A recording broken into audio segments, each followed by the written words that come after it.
Welcome to the Bounty Zero X podcast. I'm your host, Angelo Adam, founder and CEO of Bounty Zero X. Bounty Zero X is a decentralized bounty hunting network powered by the BNTY token. So today is January 9th, 2019, and my guest on the show is Stephen Marinek, CEO of Vyas. Welcome to the podcast. It's great to have you on, Steve. Thank you. I appreciate you asking us to be on here, Angelo. Thank you very much. Yeah, so Steve is founder and CEO of Vyas. Steve is an investor, entrepreneur, and philanthropist. He has over 30 years of experience in the construction field. After investing in successful ICOs, he came up with the idea for Vyas. He initiated the process after finding the perfect blockchain to build it on, which is Tezos. Vyas connects funders and borrowers around the world on the decentralized Tezos blockchain. It's a decentralized application bridging the gap between lenders and borrowers for fiat and digital currencies. Can you give me a brief overview of what the Vyas platform is being created to do? Well, initially the thought I had, Angelo, because I have a portfolio of digital assets, was that's emerging technology, and in my opinion, one of the best technologies the world has ever seen. So nobody really wanted to cash in their cryptocurrency, if you will, to pay the bills. So I, especially me, and I said, well, there's got to be a better way. And it just popped in my head. Maybe we could use the digital assets for collateral and borrow on them. And at that time, nobody had invented anything to facilitate that.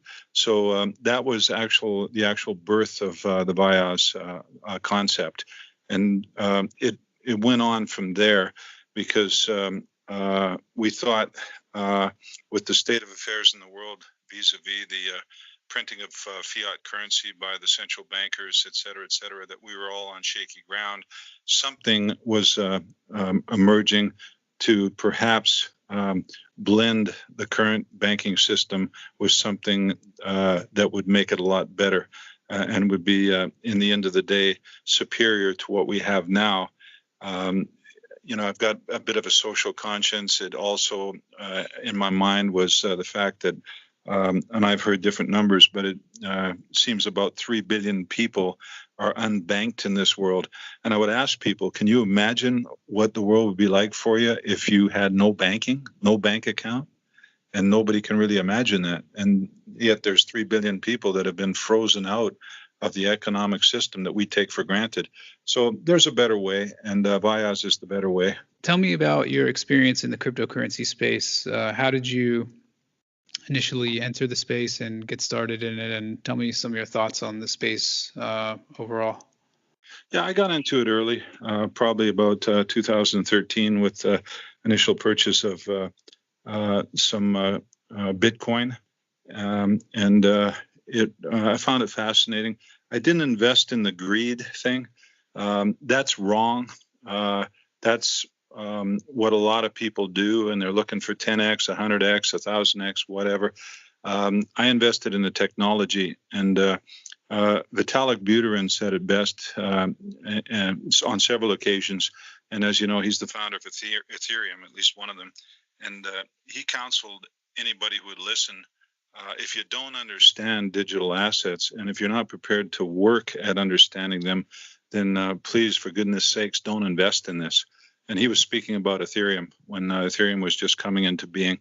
And so he's a smart guy, and anybody smart is going to make every attempt and work at understanding the technology that's in front of them.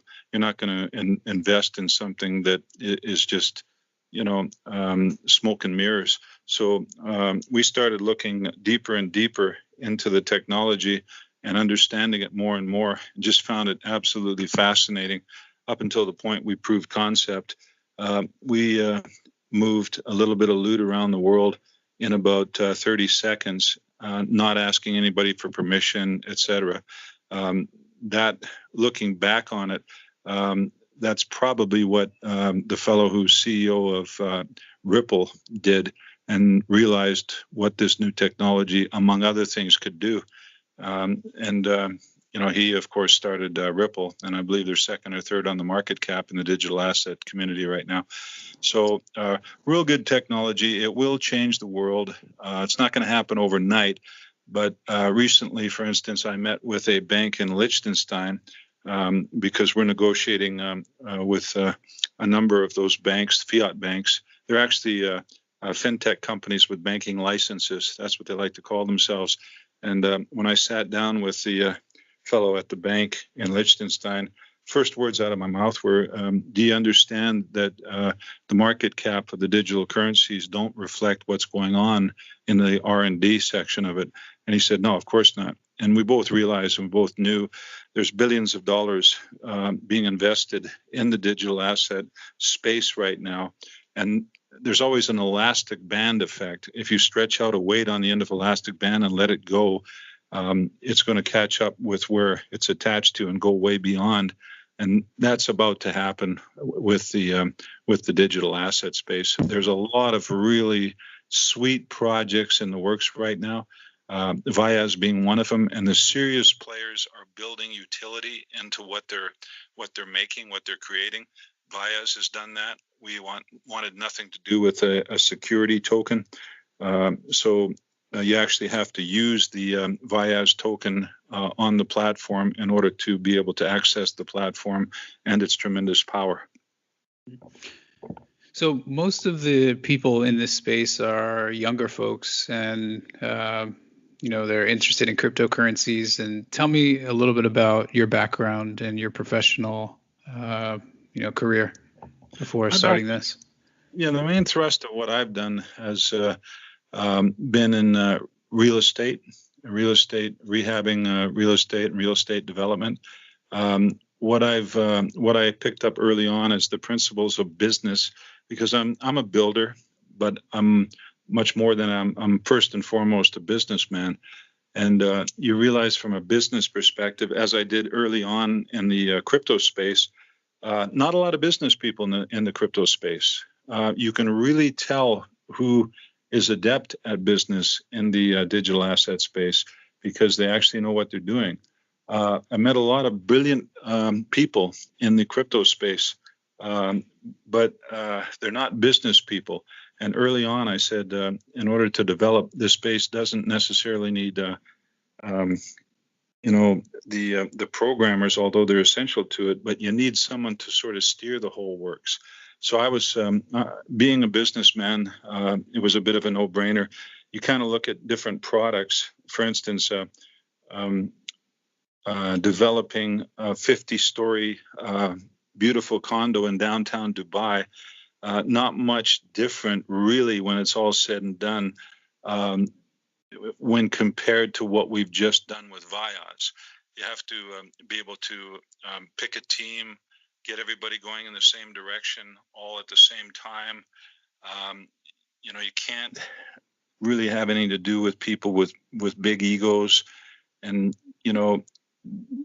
that's why I'm a little older in this. And we've been able to, for instance, the decision was made up front. Let's build something with utility that normal, ordinary people not only can use, but can benefit from. And we'll get into that later with what we're working on the Vias platform as to how that will benefit people. Why don't we do it right now? Normally, in America, for instance, there's Bank of America comes to mind, Wells Fargo comes to mind, there's Deutsche Bank in Europe that comes to mind. Any major bank, pretty much anybody can put savings and store it inside the bank. And the bank, those banks, the Bank of America in particular, Wells Fargo, they pay 0.01% on interest going into an account.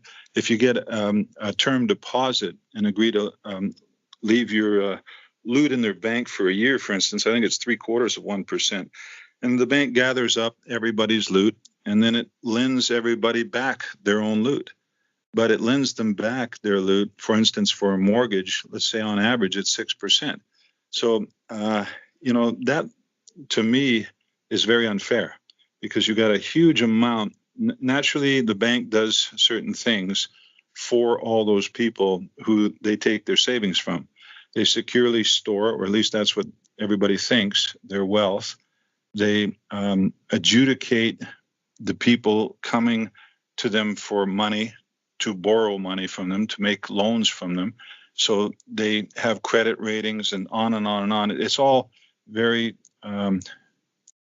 convoluted, but it works. But the biggest part about it is they make trillions and trillions of dollars for themselves and not a whole lot for the little guy. I'm of the complete opposite way of thinking. I'm here to help the little guy, to help people who are normally ignored. Ergo, what I spoke about earlier, those 3 billion people who have no banks. I'm not prepared to leave those people out. So we wanted something that would help everybody, not just a few. And the banking paradigm as it exists today helps a few, literally at the expense of a lot of people at times. I'm sure that the bankers are nice fellows and nice women, and they got good intentions, but the old saying is true: the road to hell is paved with good intentions. So we have a better mousetrap and a better way of treating people, and that's what we ran with respect to VIAs. We can invite people to, in essence, what is a central marketplace.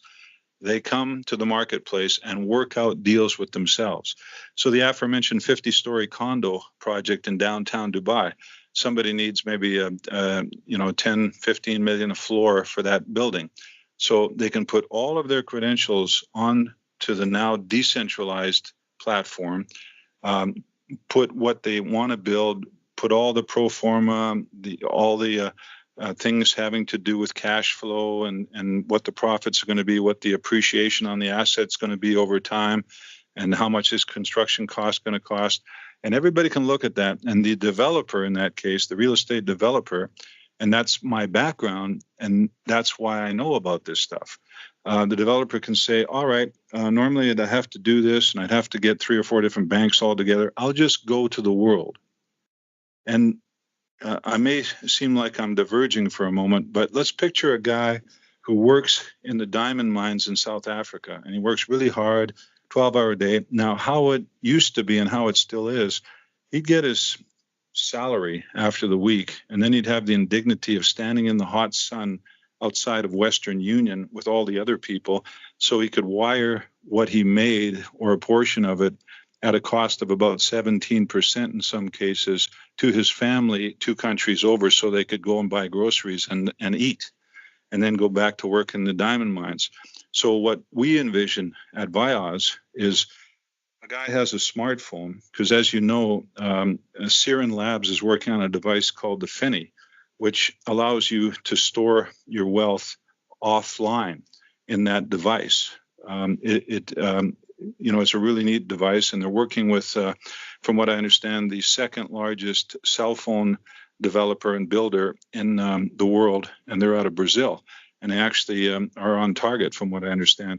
So here's this guy who's all sweaty and everything, gets out of the diamond mines, he's in the hot sun, used to have to give 17% of his loot away, work a whole year and give 17%. That was just what Western Union charges.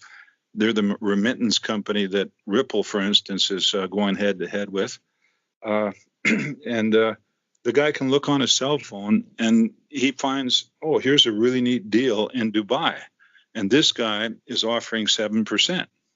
So not only do I not have to pay the 17% that I normally would have, but I can take that 17% that I'd pay to Western Union, and I can just go into my telephone, onto VIAs, into my smartphone, and I can invest in this project in Dubai. And the 7% is only the beginning of it, because, again, he doesn't have to pay the 17% or whatever is 10% or 15% to Western Union.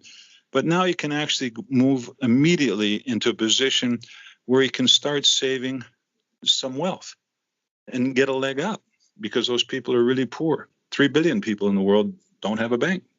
So now they can have a bank. So what we've done is build this platform. Now, another thing, we use Tezos for a number of reasons. Number one, it's arguably the most secure financial platform, blockchain technology in the world.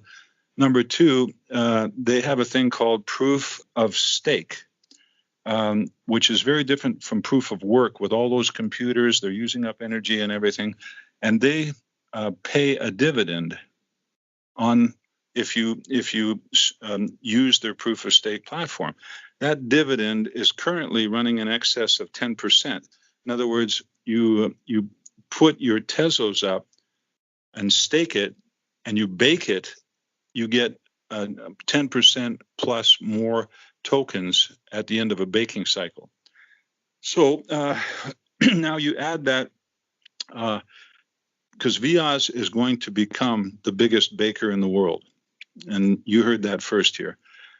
Anybody who uses the platform will use Tezos. That's one of the coins that, for instance, can invest in the ICO. They will use the Tezos coin. We'll use it. We'll bake it for them. They'll get the lion's share, probably 90% of that or 85%. So that leaves them with about 85% of what, in essence, at this point is in excess of 10%. So let's round it off and downwards to 8%. So you put what the developer offers people, 7%, with another 8%, because if they use Tezos, that's the dividend that we'll give them by using the Tezos on the platform. So now we're at 15%. So you can already see, without going into further details, because there's other ways that a developer can induce people from around the world to invest in his project. I'll cover the third one real quick. The third way that somebody can be rewarded for investing in a development or a project around the world, and it could be a hydroelectric dam that a country is going to build, and they need so many billions of dollars to do it. But the third way is, let's say that developer in downtown Dubai is building that 50-story tower. That tower is going to appreciate over time. And let's say, because Dubai is a bit of an outlier. It's accelerating. It's appreciating. Its real estate far greater than anywhere else in the world right now. Average place, maybe Miami Beach, for instance, goes up 10%. You buy a house, and you can expect about a 10% appreciation every year. In other words, traditionally, homes are a good example. They've doubled in value every 10 years. So a developer wants to further induce people from around the world who are now getting, say, 0.75% on a term deposit into switching to what is, in essence, a world bank, a community, a decentralized platform. How do you get people's mind wrapped around the fact that it's safer and more secure on top of the Tezos blockchain than it is in the traditional technology that banks use? Well, you have to induce them, and you have to induce them with a higher rate of return. So why don't, if I'm a developer and I really want my project to move forward, I might say to everybody, listen, I'm also going to throw in half of the appreciated value of this piece of property over time. So I'm going to give an additional 5%. So what are we up to now? We're closing in on 20%.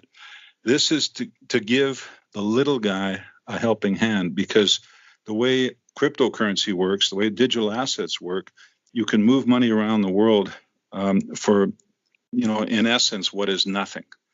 And, you can put it into investments for nothing. You can move it into wallets, etc. So this all is a method to redistribute wealth from the ultra rich into the hands of a lot more people. And believe me, I know this for a fact. If you don't have a middle class in any given society, it won't be too long before that society starts to cave in on itself. All the other models throughout history have proved unsustainable. So we're not talking about socialism here or anything like that, but I believe in my heart of hearts that we should have a level playing field. That if somebody wants to play by the rules, there has to be avenues that they can get out of poverty. Poverty is not a good thing. It breeds crime and it breeds unrest and upheaval. The world is full of examples like that. But if you have avenues that are fair, that people can use, good, hardworking people who want to get a leg up in life, VIAS is the beginning of that. And, that's the kind of thing that the whole team on VIAS believes in. Mm-hmm. So when you decided to start working on this idea with your team, what were some of the steps that you took to put the team together? And um, tell me where you are now in terms of development of the platform and what features are currently in progress. I'll tell you a story that's really, really cool. Uh, uh, TJ, one of my guys, one of the most talented gentlemen I've ever met in my life, um, and I um, needed a location for going to work on the white paper.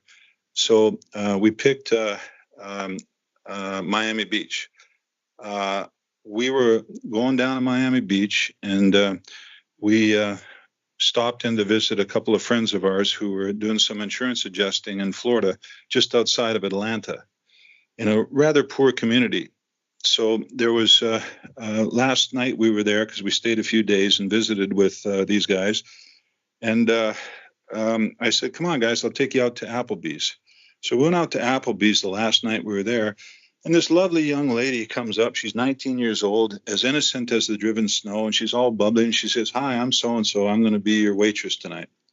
So I said, "Okay, that's great. I got to tell you something, though. You're serving four guys from the Bible. I'm Stephen, and this guy over here is Peter, and this guy is James, and this guy is TJ, Tejinder, and he's actually the illegitimate son of Jesus Christ." And everybody had a good laugh. Everybody thought it was great, humorous.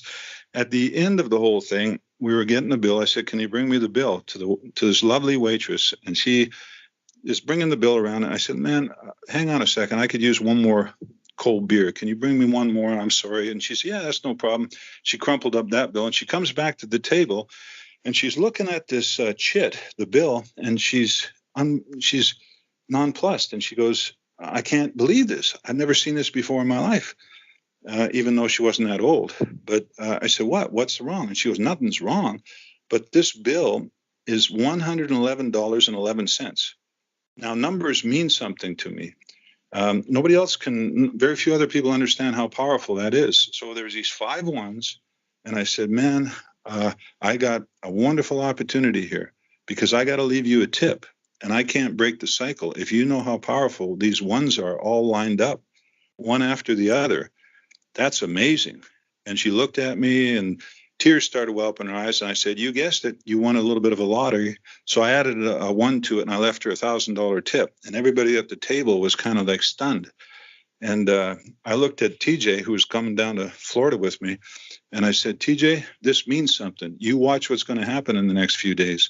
So we located a suitable place on Miami Beach and we went down there. And I said, "TJ, we're going to need someone to write on a really interesting computer language called OCaml, and Mike Mickelson is the compiling language on top of it. I want you to put ads wherever you can, where you think that we might get a hold of somebody that can do this." So he did, and within about an hour of posting that ad, we got a cryptic reply to that ad, and all it was a one-liner, and that said, "I think I might be able to help you guys." And I said, "TJ, get a hold of that guy and find out where in the world he is and tell him I want to go and meet him because I want to look the guy in the eye." So in the next day or two, he arranged the phone call, and it was Stephen Andrews, probably the most brilliant programmer in the world for what he does. I didn't know that at the time, but I found out he was from New Zealand. And I said, "All right, I want to meet you." And he said, "Well, when?" I think this was on the Tuesday or something. I said, "Well, I think I can get a flight out of Miami in the next couple of days." I said, "How's Saturday sound?" And he was sort of stunned. It happened. He knocked on the door of the Airbnb I was staying in, and I opened up. He said, I really didn't believe it. I didn't think you'd be on the other side of this door." I said, "Well, believe it. And I'm here, and I'm as serious as a heart attack." So I met his family, the most lovely family in the world. He's got five beautiful children. His wife, Catherine, is just absolutely amazing. And we got to know each other a little bit. We were sitting on the beach near the time I was leaving, and we hadn't cut a deal yet. And we're sitting there, and Stephen's staring out on the ocean. Beautiful day in beautiful Tauranga, New Zealand. And I said, "Well, what do you think, Stephen?" He goes, "Well, I was kind of waiting for an offer from Arthur Brightman." I go, "Well, I'm never going to tell you what to do, and I'd be careful of people who try and do that. But, there's a couple of things here that should not be lost on you. Number one, I don't think Arthur would come halfway around the world to meet you and your family. And he's looking out across the ocean, goes, no, Arthur wouldn't do that. He didn't do that. And then a silence fell upon us, and the kids are playing on the sand on the beach, and Catherine is there. Stephen says very wistfully, and Arthur wouldn't come onto the beach to play with my kids either. Mm. And I said, no, he wouldn't. And I'm a humanist, so I believe in people, and I believe in the goodness of people. So he turned to me, and much to my delight, extended his hand and smiled, a beautiful smile. And he said, I think we got a deal. So that is how you have to put a team together. And I never hire anybody who I don't spend some time with and look them in the eye, because it pays huge dividends when you get people involved who, you got to make a paycheck at the end of the day, and you can make a damn good paycheck in this space. But, all the money in the world is no good to you. Just like I did at the Applebee's restaurant, what the hell good is all the loot in the world if you can't share it? And I'll tell you one thing. I looked at that girl and I said, you got somebody in your family that needs some help this Thanksgiving and this Christmas? Because it was a couple of days before Thanksgiving, and tears were in her eyes. And she said, yeah, I got somebody in trouble in my family. I said, well, make sure they have a really excellent Thanksgiving. Buy them a huge turkey and go ahead and get another big turkey and a ham at Christmas and do it up right. I said, now you can afford it. And that was a really poor place, and places in America are feeling the pinch right now. So anytime you can help somebody, and that's the whole philosophy behind Vias. I don't believe in a world where there's billionaires and there's people who are homeless sleeping in alcoves in the street like they do in San Francisco. So Silicon Valley guys, have a conscience. God gave you a lot. It's time to start giving back. That's a great story. So you guys decided to build your platform on Tezos, and you're going to be one of the first applications. The first major application, and it is a major application. Somebody said, well, it's not major until you get users, but we know how to monetize the platform. It is a utility token, and we absolutely know how to monetize the platform. So we anticipate, I would go, and you can, they're going to play this podcast back 36 months from now. We will have this platform monetized within 36 months. So when you were deciding which platform to build the application on, there's, a lot of different platforms, and they'll have pros and cons. And was there some, particular, was it based on the technical basis that made you decide to go with Tezos, or was it, there's a staking component that you mentioned that is a feature on the Tezos platform that increases the dividends rates for those who stake the tokens. What was the most important factor, if there was one? Stephen, your CTO, he's the one of the community developers at Tezos. Was that another factor? What were some of the main, if there is one, the most important factor you think that led you to build it on Tezos? A chain is only as strong as its weakest link, Angelo. And it's all things, I weight all things equally, because even something that is seemingly insignificant can take everything down if it fails. So everything you mentioned and more. From a business point of view, just being street smart, I looked at Tezos and I said, it was going through a lot of problems at the time. And I said, clearly there's a lot of amateurs involved in Tezos, and God bless the founders. But you could tell from the footprints they were leaving that some really bad business decisions had been made. And I won't get into that so much, other than the whole Swiss Foundation thing was flawed from the beginning. Now I think it's back on track, but they had some issues with like the SEC or a lawsuit or something. I'm not really familiar with that, but was there some issues, some legal issues that they had? Yeah, they got them all straightened out now. They're on track. So basically, I won't get into my personal feelings regarding all that, but I was just going to explain to you one of the elements of our decision. and that was from a street smart point of view. They were in trouble, and a lot of people, the skinny on the street was these guys might not make it. And that was kind of ridiculous, because when you garner $232 million in your ICO, and then it turns into over $1 billion with the emerging market. I think they got a capitalization of around 500 million now, because the market fell a little bit. I hope they learned how to tether it. But we looked at it and said, this is wonderful. There's a bunch of negativity about Tezos, and people think it's going to fail, and they don't know what they're doing. And people were angry, and they weren't able to issue their tokens, and on and on and on. I said, that's the one, because not only is it the most financially robust technology in the world, wonderful technology, but everybody thinks it's going to fail, so we're going to build on it. And I said, that's my philosophy, that I put loot into something, and I really don't care. I make a decision up front, and then it's damn the torpedoes, because once you commit, you commit. And I said, if I'm betting right, Tezos will succeed. And if that happens, if we start building on it now, we're going to have a 6-month head start on everybody else, because we're going to program it, because we got the most amazing programmer in the world, Stephen Andrews. I can't say enough about Stephen, just absolute genius, and a wonderful, wonderful human being. I said, if we do this, naturally it's going to cost more, because every time Tezos did an upgrade, we had to change our programs, and Stephen had to do upgrades with the team, because there's more people involved than just Stephen. There's other programmers, and we can't get into all of that at this point. But I said, if we come out victorious at the end of this, and we gamble on this, and it's not a gamble to me, because all it is loot. And you win some, you lose some, you break even on most as an investor. So this was a fascinating thing to bet on. And it was a very educated guess. And sure enough, they did upgrades and all that. And we kept writing and writing and writing. So we're first out. We got everything complete. We actually have done the impossible. We've got a working prototype on top of Tezos, and it works, and it works beautifully. It looks fantastic. We believe we made it fairly user friendly. This is the first iteration, but it's just wonderful. Everybody else is way behind us, because nobody wanted to make that commitment up front. Nobody had faith in Tezos. Mm-hmm. I'll tell you the truth. I read up about Arthur Brightman and his lovely wife, Catherine. I said, these kids are going to get it done. They're all right.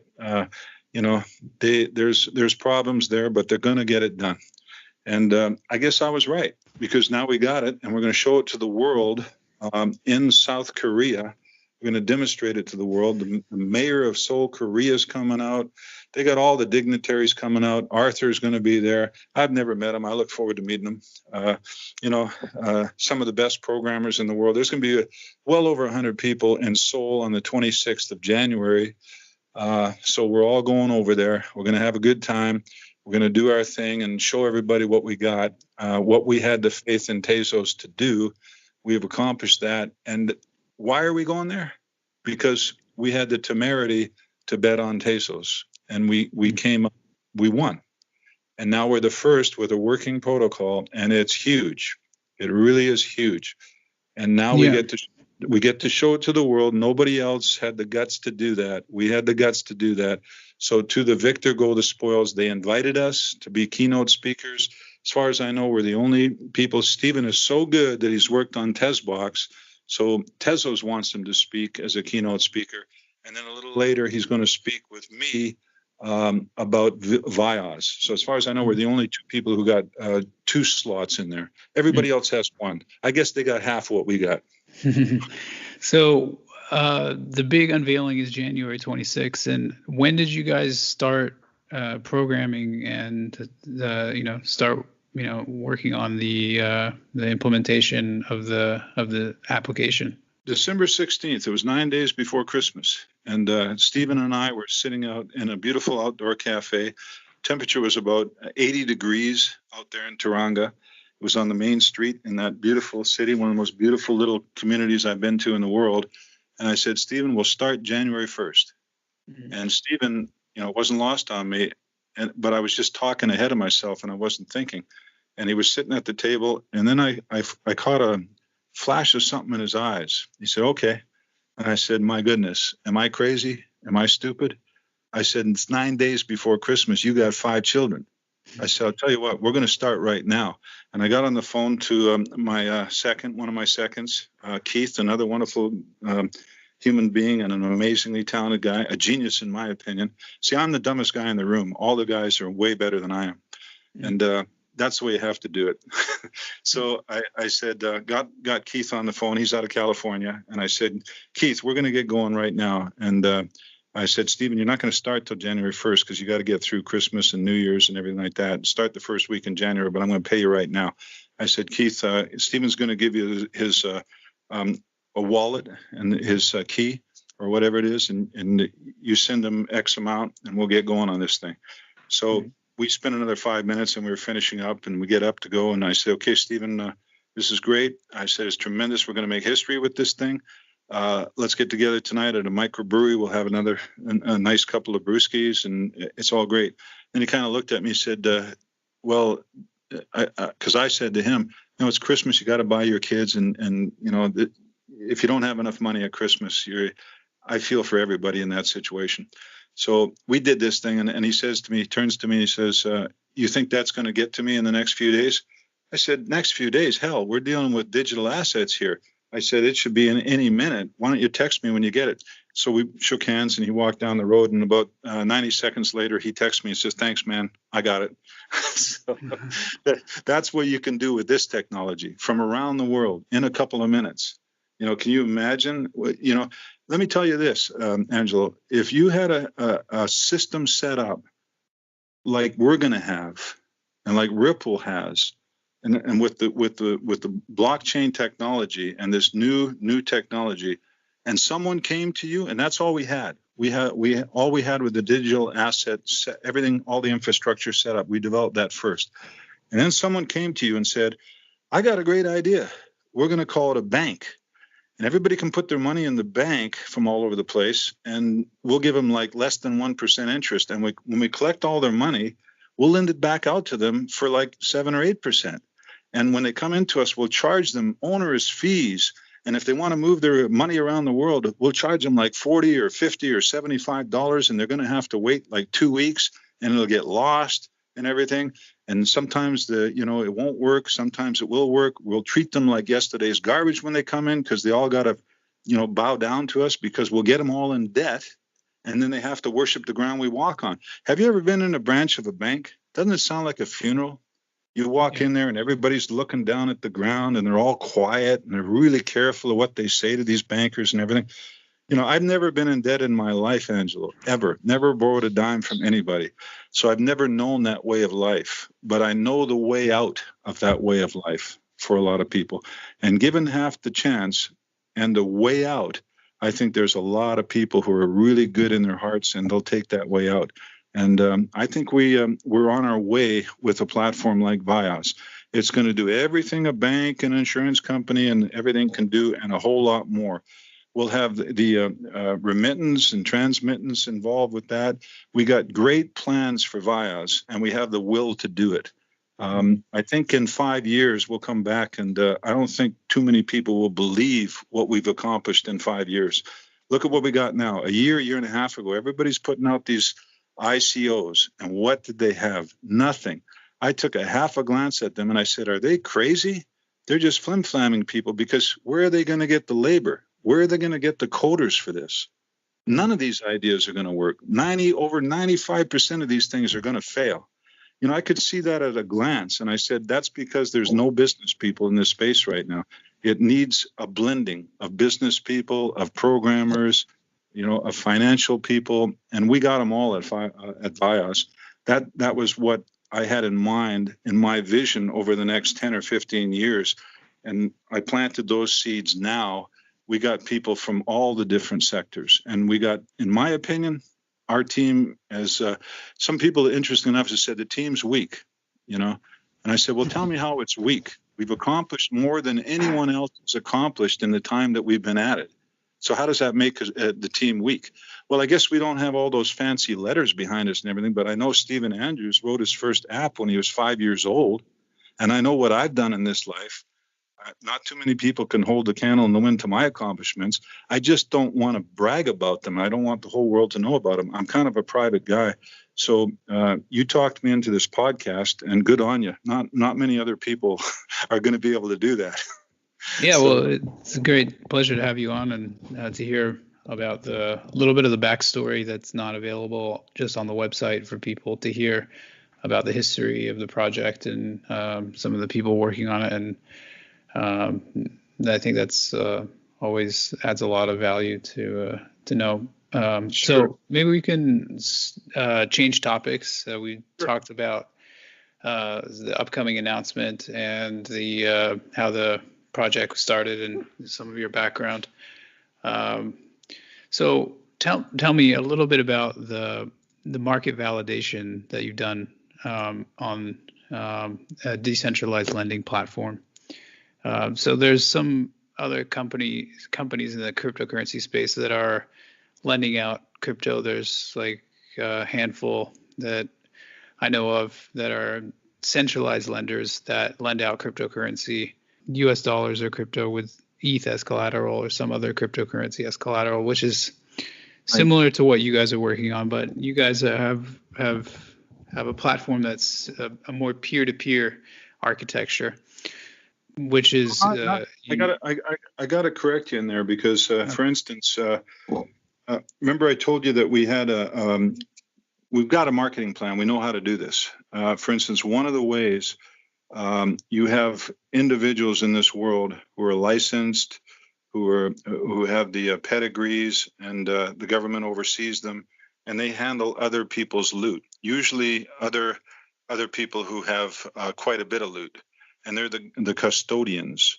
So I'm involved in some of that, and they offer a sort of a standard 10% return, and everybody seems to be acceptable rate of return. Among other thrust into the market, we will go and talk to those custodians, and we'll lay out what we have, and then as a result of their bringing them up to an understanding of what we have, they'll invite their clients to have a look at it, a serious look at it, and we can offer a higher return. And it's more secure on the Tezos platform. Then they're going to jump ship from a lot of the traditional investments. There's many people who feel that the traditional investments their days are numbered, and I think so too. I think you're watching a changing of the guard, technologically speaking, in the world today, and a lot of things that were very valuable 50 years ago are not so valuable now when compared to the new technology that the world is experiencing. So that's just one of the many ways, and that's not so much a peer-to-peer thing, although it's one-on-one. But any business is always one-on-one. If I want to, build that aforementioned 50-story tower in Dubai, all it is a series of 6 or 8 or 10 meetings over the course of 20 or 30 hours, and don't let anybody else tell you that it's any more complicated than that, because it's not. And then you either seal the deal or you don't, and then you sort of lob it on to the support staff, and they mop up and they do all the details. But any big venture, any big project in the world, any big technology, it's not that complicated. Somebody has to get on that airplane and fly halfway around the world on a wing and a prayer and go and see somebody for a couple of days. But if you do it and it turns out okay, then it gets done. So it's not that big of a deal. So you can talk to a CEO, for instance, of an institution that represents maybe 100,000 investors. And if he gives it the nod, and that's coming, all the regulations and all the securities. What have you done in terms of the regulatory, research and due diligence that have you found any regulations that need to be met do you need like a banking license as a company to have like a decentralized platform that people can use to lend money to each other?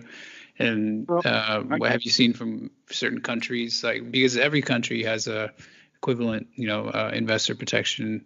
Some agency like the SEC, some are more hands-on than others. And Sure. so, what has been your experience with the regulatory challenges that are involved with this a platform that provides this type of service to? Sure. Good question, and I want to address that. I was in Zug, Switzerland, about a month ago. Went to a Tezos meetup with the Tezos Foundation. I don't think they knew who I was because they didn't treat me very well, but that's okay. That's another story. At one point in time, I was standing, we were having a conversation, me and this other guy. I didn't know who he was. And he said, well, have you considered Switzerland and having your ICO in Switzerland? I said, yeah, for about a half a second. I said, are you kidding me? I said, Switzerland?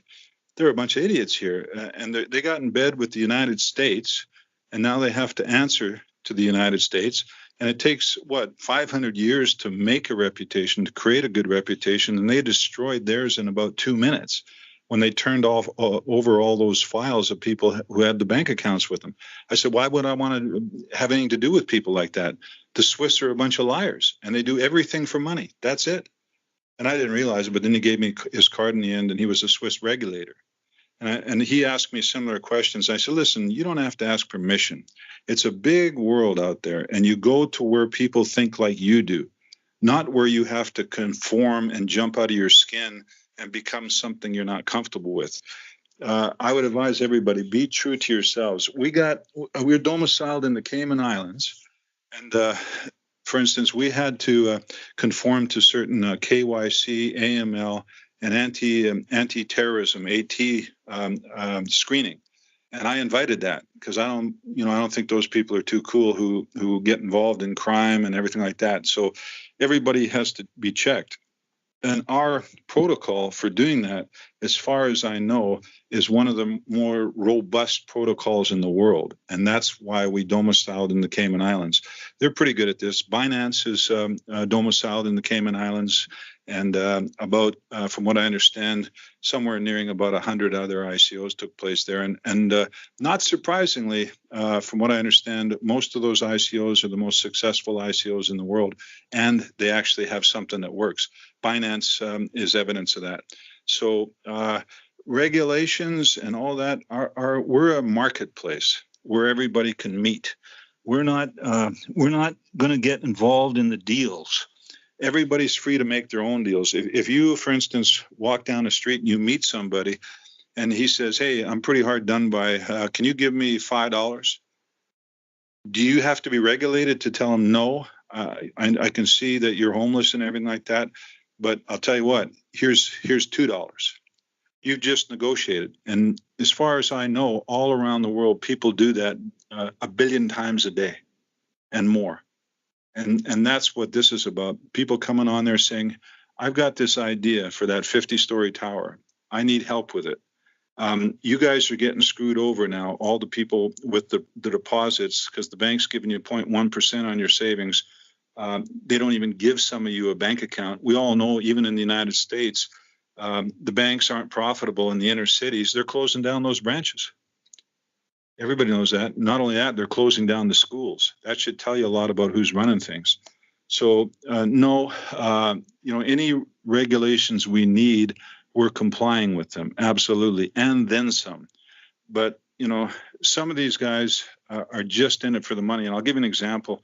A bank from the Cayman Islands got in touch with us because we have a fiat banking partner. We're working on a couple right now. These guys said, we're interested in becoming your fiat banking partner. And I said, okay, well, so we got on a teleconference call with them. And the guy asked me at one point in time, there were 3 of them. And one of the bankers asked me, he was a compliance officer. He said, well, have you got any renderings from around the world? And I said, renderings? What are you talking about? He said, well, legal opinions. I said, legal opinions? I said, what? From 150 different countries? From 200 countries? Are you crazy? I said, number one, that's going to cost me tens and tens of millions of dollars, but I'm not going to live that long. To run around the world getting renderings, are you crazy? He said, well, we can't be involved in banking. I said, no, you can't.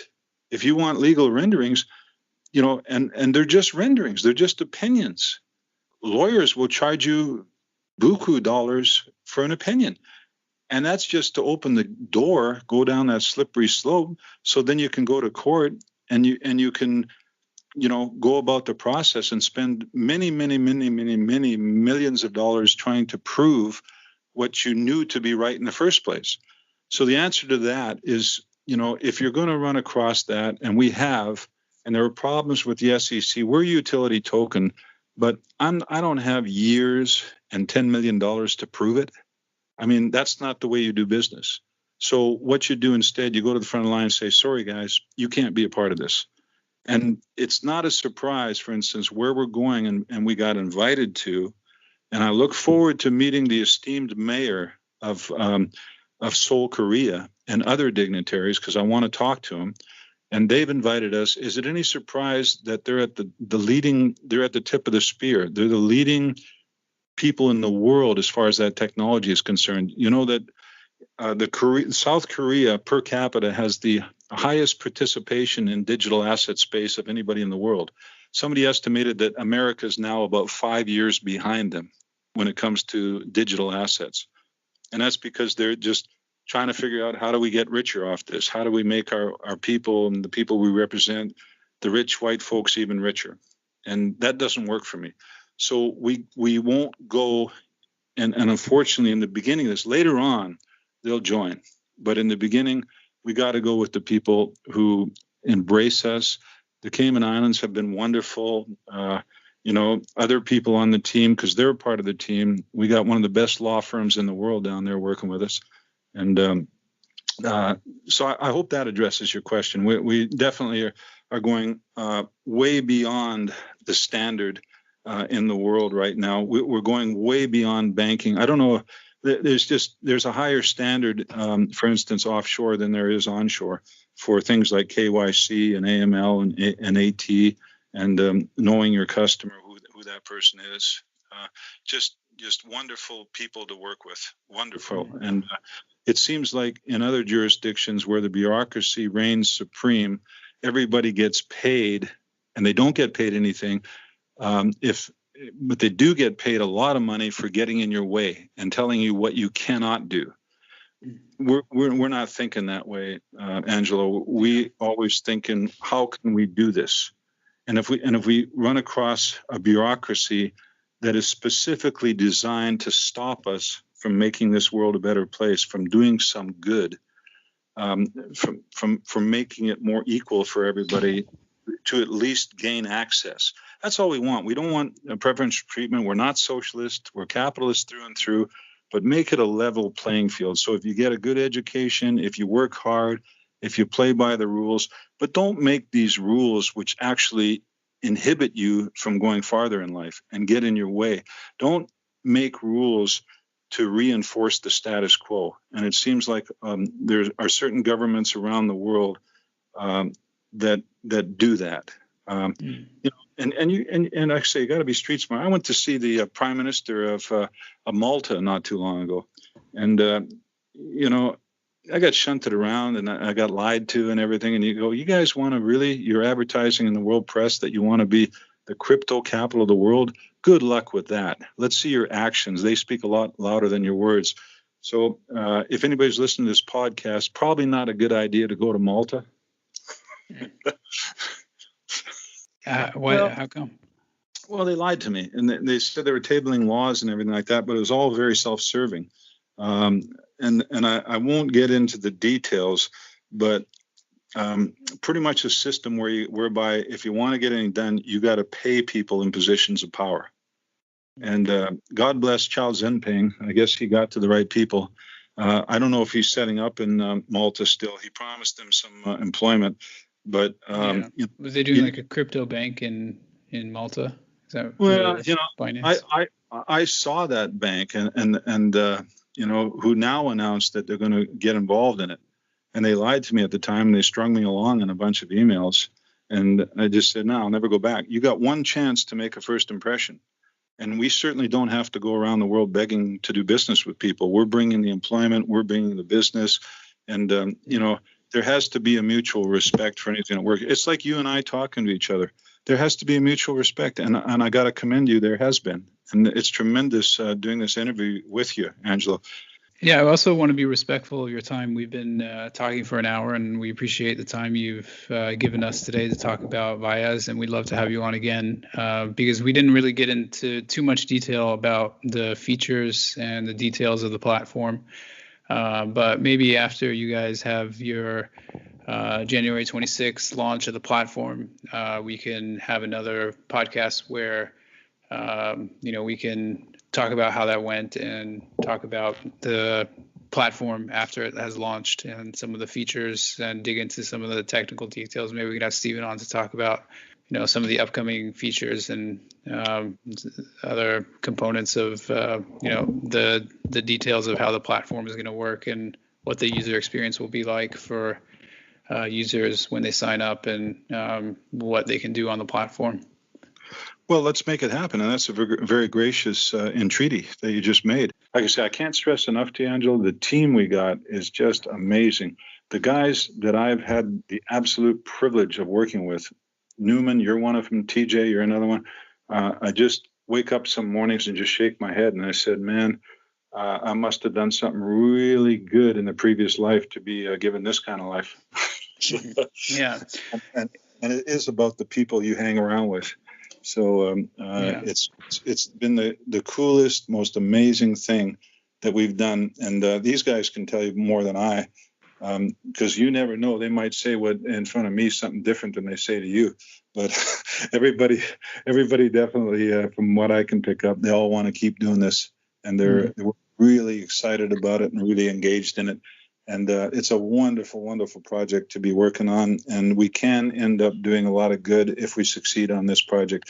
So we're going to give it our damnedest, and we're going to leave no stone unturned, as I always say. Yeah. It's been a pleasure to talk to you and learn more about the platform.